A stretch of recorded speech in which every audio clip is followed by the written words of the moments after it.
If there's one constant truth in the Disney Pixar films, it's that Cars will never make sense.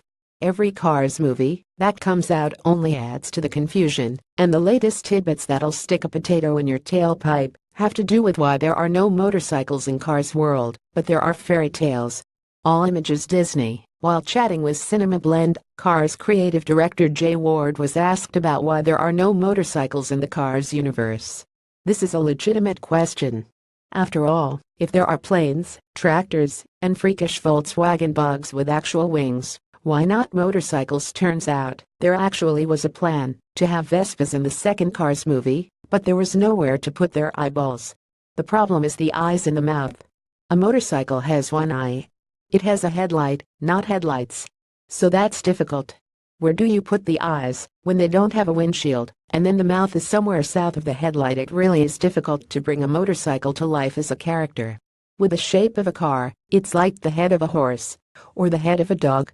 It has a long snout, you can put the eyes back in the windshield, and it works very well to emote. This raises a whole new set of questions on top of all the other questions we've been agonizing over forever. Why couldn't they just add a windshield for the motorcycles? A lot of them have windscreens.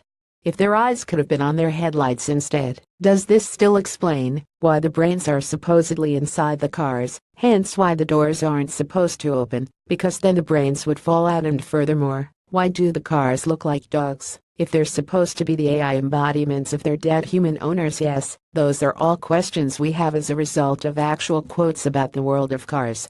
That eyeball quote might explain the loss of one thing, but there's also the addition of something else. In Cars 3, you can spot Cinderella's carriage on a shelf of trophies in Mr. Sterling's office.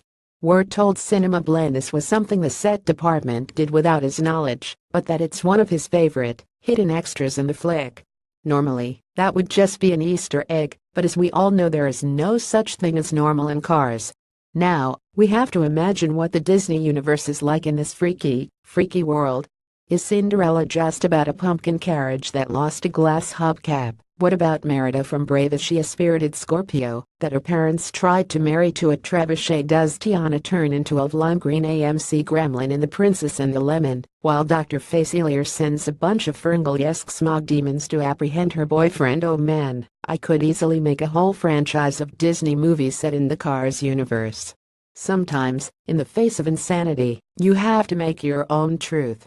Cinema Blend.